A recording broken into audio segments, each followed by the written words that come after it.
O mercado imobiliário já está chegando a quase 20% do produto interno bruto. A geração de empregos do segmento é inegável. Desde 2009, vem apresentando um crescimento acentuado.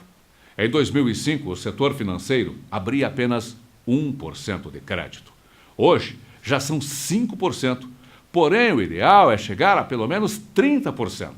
Mesmo assim, só a Caixa Econômica Federal neste ano liberou 150 bilhões de reais.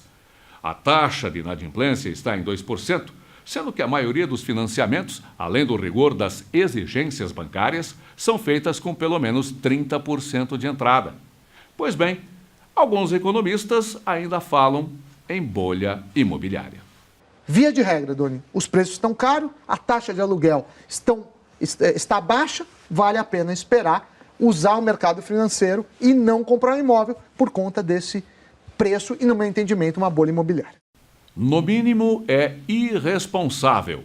O professor Sandy Dana, do programa Conta Corrente da Globo News, no dia 24 de junho, falou com todas as letras que não se deve investir em imóveis, ressaltando que é um investimento sem rentabilidade. Ora, no mínimo, esta afirmação é irresponsável. Antes de criticar um segmento do qual ele não entende, a emissora deveria, no mínimo, convidar algum representante da categoria, pois ao falar este tipo de coisa, está desmerecendo todo o trabalho de quase 400 mil corretores e empresários do setor de imobiliárias, além de construtoras e até mesmo de instituições financeiras. Está na hora da categoria unida dar um basta a estas leviandades, pois existem opiniões que divergem completamente do alarmismo de certos comentaristas ditos economistas. Bom, eu tinha essa mesma preocupação e resolvi estudar esse tema profundamente. O que eu estou chamando de profundamente foi o seguinte: eu peguei todas as bolhas imobiliárias que eu consegui encontrar que estouraram no mundo de 1900 para cá e fui ver o que elas tinham em comum. A primeira coisa que eu fiz foi separar dois tipos de bolhas imobiliárias, porque algumas são causadas por razões locais, regionais. Vou dar um exemplo. Teve busca de ouro no meio oeste americano, foi um monte de gente para lá, bolha imobiliária. Você pode pensar, sei lá, Altamira no Pará hoje, de uma hora para outra constroem Belo Monte, aquele gigante. Vai ter que ir um monte de gente para lá. Essas eu deixei para lá porque essas, quando estouram, elas não causam grandes efeitos nacionais. Mesmo que elas estourem, elas não trazem a economia abaixo. As outras trazem. Quando eu digo trazem abaixo, vou dar um exemplo para vocês. Hoje, nos Estados Unidos, se constrói 7 vezes menos do que em 2007.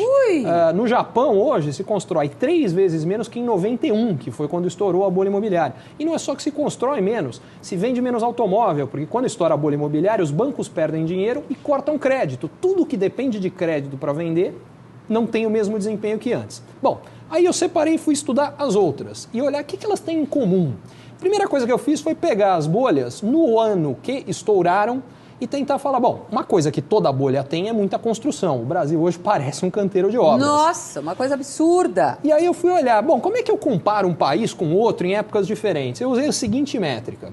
Qual era o consumo anual per capita de cimento em cada um dos países no ano em que a bolha estourou? Primeira coisa que eu fiz foi medir isso para o Brasil. O último dado oficial do Brasil é só de dezembro de 2010, são 311 quilos. Eu atualizei isso para hoje. Pelas minhas contas, dão 350 mais ou menos hoje. Bom, aí eu fui olhar e no ano que estouraram, como é que era? De 1900 para cá, a bolha que estourou com um nível mais baixo eram 400 quilos. Se a gente for pegar as mais recentes, em 2007, nos Estados Unidos eram 450 quilos, mas foi a mais baixa que estourou em 2007. Na Espanha eram 1.200 quilos. Na Coreia, em 97, eram 1.600 quilos. Na China, hoje, são 1.600 quilos e ainda não estourou bolha nenhuma, vai subir mais antes de estourar. Em outras palavras, se a gente for pegar o nível mais baixo que estourou da história, 400, de onde o Brasil está, 2, 3 anos a gente chega lá. Se for pegar o mais alto, 1.600, estamos falando de 2, 3 décadas ou mais.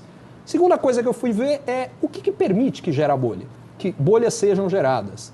É o ar da bolha, é o crédito, é ele que faz com que a gente possa comprar algo que a nossa renda não pode pagar. E aí, o que eu fui ver é, bom, no ano que estourou, qual era o tamanho do crédito em cada um dos países onde as bolhas estouraram? todos os casos que eu encontrei, eram mais de 50% do PIB. No Brasil hoje são 5% do PIB. O que isso aqui me fala é que a gente ainda tem muito espaço para expansão de mercado imobiliário no Brasil. E aí o último ponto foi o que você colocou, mas e os preços, Ricardo, estão tão altos? Falei, será? Deixa eu comparar. Eu fiz o seguinte, eu peguei hoje as 400 cidades com os maiores mercados imobiliários no mundo e fui comparar o nível de preço. Só que eu tinha que comparar o nível de preço em relação ao que as pessoas podem pagar. Salário, claro. Então, exatamente, eu dividi o preço do imóvel médio vendido em cada uma dessas 400 cidades pelo preço pelo salário médio em cada uma dessas cidades. Ou, em outras palavras, quantos anos de salários as pessoas precisam gastar para comprar um imóvel médio vendido nessas cidades. E comparei, agora não me lembro, acho que eram 24 ou 25 cidades brasileiras que estavam nessa amostra com o resto do mundo. E aí me conta uma coisa, Salete, quantas brasileiras você acha que tem entre as 20 mais caras do mundo hoje? Algum palpite? Uma? Nenhuma. Nenhuma. A mais cara cara do Brasil hoje é Brasília, que, aliás, é a mais cara em termos absolutos e relativos, porque Brasília já tem um nível mais alto de preço de imóvel, mesmo dividindo pela renda da cidade, que é a mais alta de todas essas, que, aliás, é uma ultra boa distorção brasileira. Como é que Brasília é o lugar que tem a renda mais alta do Brasil? Que não faz nada, literalmente. Tem algo esquisito aí, mas muito bem. De qualquer forma, mesmo Brasília não está entre as mais caras. Brasília é 2,5 vezes mais barata que a cidade mais cara do mundo hoje, que é Rabat, no Marrocos. Aliás, todas as mais caras estão em países emergentes. A gente tem a sensação que está tudo muito caro no Brasil, porque quando você compara, você fala, poxa, Miami está muito mais barato que qualquer cidade de costa brasileira. E está. Só que tem o seguinte, Miami está 5 vezes mais barato do que era em 2007. É Miami que está barato internacionalmente, não nós que estamos caros. O segundo ponto é, entre as 100 mais caras, só tem mais 2 cidades brasileiras. Uma delas é o Rio de Janeiro. E a outra é Balneário Camboriú. Todas as outras brasileiras não estão sequer entre as 100 mais caras do mundo. Por que elas parecem tão caras para nós brasileiros? Porque subiu muito o preço nos últimos anos. Uma valorização repentina, mas o que acontece é que os preços eram muito baratos no Brasil. Não é que hoje eles estão caros. E por que eram muito baratos? Porque esse crédito, que hoje é de 5% do PIB, há 5 anos ele era de 1% do PIB. O que isso significa é o seguinte, de uma hora para outra, 5 vezes mais gente pôde comprar imóvel. Se aumenta tanto a procura, os preços tinham que subir.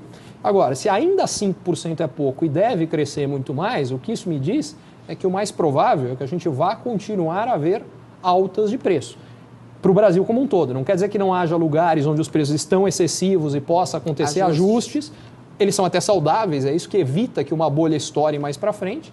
Mas olhando para o Brasil como um todo, o mais provável é mais alta de preço, provavelmente não no mesmo ritmo dos últimos anos, num ritmo menor.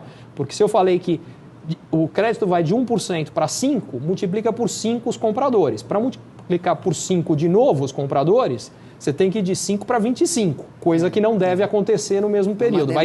Vai ser mais lento o ritmo de crescimento daqui para frente. Você ficou convencido de que vai haver valorização no mercado imobiliário? Não corremos o risco no curto prazo de bolhas, estamos muito aquém, de acordo com a análise, aliás, muito interessante, esse estudo que você fez, muito interessante. E aí, está na hora de comprar?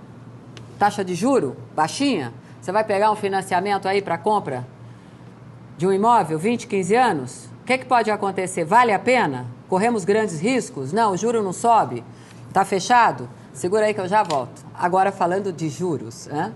Por isso, corretor de imóveis do Brasil, saiba que você é um profissional que conquistou o seu espaço. Isto pode causar desconforto para algumas pessoas, pois vencer ainda mais em um mundo tão globalizado é para poucos. Por isso, parabéns e até a semana que vem.